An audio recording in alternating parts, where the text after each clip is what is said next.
Hello, it's Phil here from the Goose Hummock with Moneybags McP. What's happening, people? We are stood above, on top of a 19-foot North Coast. One of our customers, it's only a couple of years old, got a brand new engine on it. It's going to be for sale soon. We haven't worked out how much yet, but if you are looking to get into a small boat, they're a really lovely boat. They're made in Rhode Island. We've done all the services on it, like I said, brand new engine on it last year. Anyway, so let's do a fishing report. Let's do it. I'll do the tuna report because it doesn't take as long. I'm going to take a deep breath and do the surf report. Sheesh. All right, so on the tuna scenes, it's been a little sketchy. Okay, the fish have been bobbing around. It hasn't been that easy. We had that great run a few weeks ago out east at Crab Ledge, that then those fish moved up to Peaked Hill and then up onto Stairwag and they've all disappeared. There's an enormous body of fish south of Martha's Vineyard right now. We're hoping they come up. The Rhode Island guys are having a field day. I was talking to AJ. I was fishing next to him down there at a charity event last Saturday. We got a fish. He got more than me, obviously, because he's very good. He said this was what was working, the Soul Tigers. The SKs, very much with the pink in it. And the other pattern that was working is old favourite, squid pattern, pink Ronzi, big game. And the other thing I'd recommend, we were trolling, and we actually did okay using the heavier Joe Shoots with a ballyhoo just to put some in. But it's all been pink based down there for us, pinks and blues. Okay, so bite down there is really good. As we come up here, the traditional areas like the BB and the Sword has been pretty quiet. Crab through Norset, there's been tons of whale life and things, but the fishing on it has been very, very slow, to be fair. I think it's worth a shot. They're going to come. You can't just sit at home and wait for it to happen, guys. You actually got to get out there and try it. I'm going to be out tomorrow. I'm going to basically go due east and head down the shipping lanes until I run out of gas to try and find them. Fortunately, I got RJ Boyle on the boat tomorrow, which is going to be hilarious because he's a legend. So I got him as a guest. But that's the tuna report. It's been a bait bite so far. But when you are trolling, definitely ballyhoo has outperformed bars at the moment. Okay, we've got them proof. If you don't know how to do it, we actually sell pre-rigged ballyhoo. You can just simply put them on a skirt.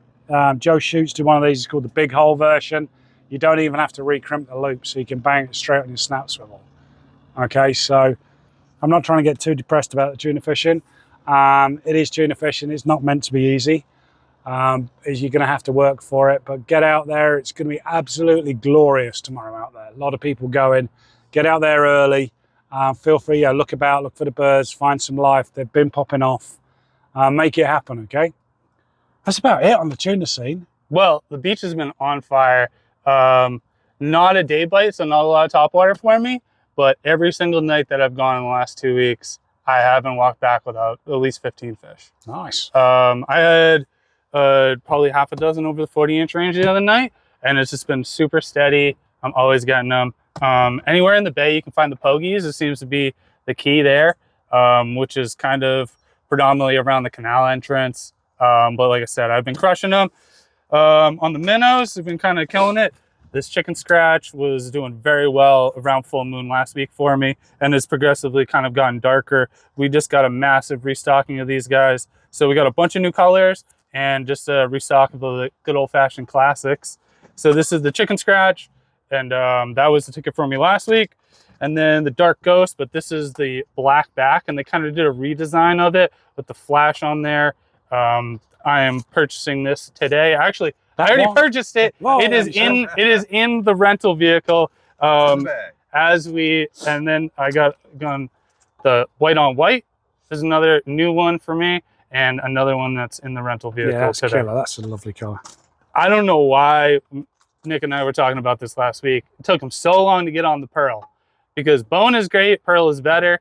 We got this in all the sizes from the Mondo to the little baby one, and this is falling right in the middle, which tends to do the most work for me. And then there is the crossover and then of all crossovers. Again, I love Yozuri, but they need to get with it, because this needs to be saltwater hooked, because that's exactly what I'm going to do to it. I'm going to get the little one, and this is a perfect little peanut bunker for you know, like a non-epoxy Albie lure or just in general use fall time peanut bunker around, I'm throwing it.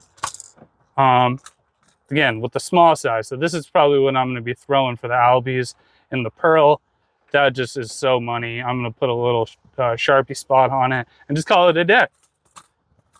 Again, little guys, these are amazing. We got a bunch of the new minnows. So we got these all the way down to the little 60 sizes as well, and all the good colors that you're gonna want to need. I'm thinking this for Albies too. I love this little pink. Pink epoxy has been one of my favorites since the dawn of time, and this just looks like a little peanut bunker for me. Obviously, I'm gonna upgrade the hooks, but I think this is gonna be killing trout, bass, and Albies. Not in the same body of water, but slamming them. Every time I wanted to switch up last week to get away from the treble hooks, you know, a lot of 34-inch bass. I took it home, but it was a slot size. I unfortunately killed it with the treble hooks. So I switched up to these Patriot fish are amazing. I got a really fat fish, just probably 48, a little over 30 pounds on the Albie Snack XLs last week. Again, a little bit nicer to the fish. These things cast amazingly well, even unweighted. They just absolutely crush. And then love the GT eel. Gabe's killing it. These are the shimmering eel color in the 9-inch. And I've just been running it with either Owner Beast weighted hook or a little tiny 1/2-ounce jig head, and they absolutely crush. Added was a second thought, happened to me Wednesday. Ran into some gator blues I've been missing. They haven't really poured into Katuitt like they usually do in most springs. So I made up for lost time on them on Wednesday. Absolutely nothing but top water, all 12 pounds or better. Sweet. It was just great. So I would stick around Chatham, around these areas for those guys. I think any of the incoming tide are going to bring those things in. And it was just an absolute blast. So Bayside, nighttime for the bass, and then down here, top water, incoming tide for the blues. Get out there and crush them. Like Phil said, it's going to be absolutely gorgeous. I hope to be hitting you with a Bonito, maybe Albie report for this time next week. I'm hopeful. I'm hopeful. I'm going to be waiting to launch the kayak at 4:30 tomorrow morning. So you never know, you might see some pics. Okay. And on the inshore sign, the bass have been phenomenal in the rips. Yeah. Still, yep. It's been raging all year. And ironically, I fished there on Monday with a group of people. It's a friend's 60th birthday. Yep. The Albie Snacks did it.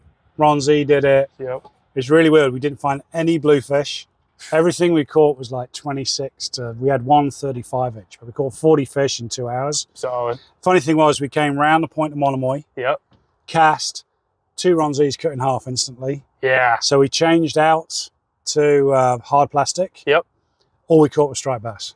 Didn't get bluefish. What I will say is that they were finicky blues. So I lost 2 poppers the other day. You know, you get taxed a little bit. I threw a wire leader on and they didn't want the wire. So I ended up going with 60-pound mono and just dealing with it, and they were crushing it. So if you're finding finicky blues, I would stick with the mono and just go heavy and just check it every time you get a fish. You know? Yeah, we were 60-pound fluorides. Same thing, you know? So anyway, that's the fishing. So like in summary, tuna, go and work for it. It's gonna kick off. Be one of the first to find them. The shore scene, epic, especially if you're on the outer beach, it's been spotty. Yeah. A couple of nights ago it blew east. It was great. It was lights out. They were pushing fish on the beach again. Yep.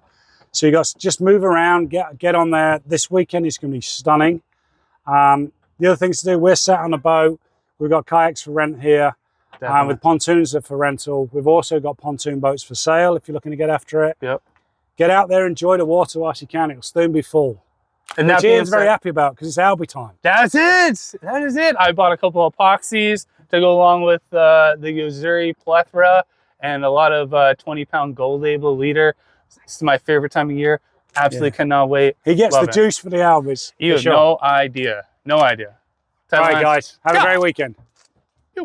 Don't forget to do. That's it. Crush.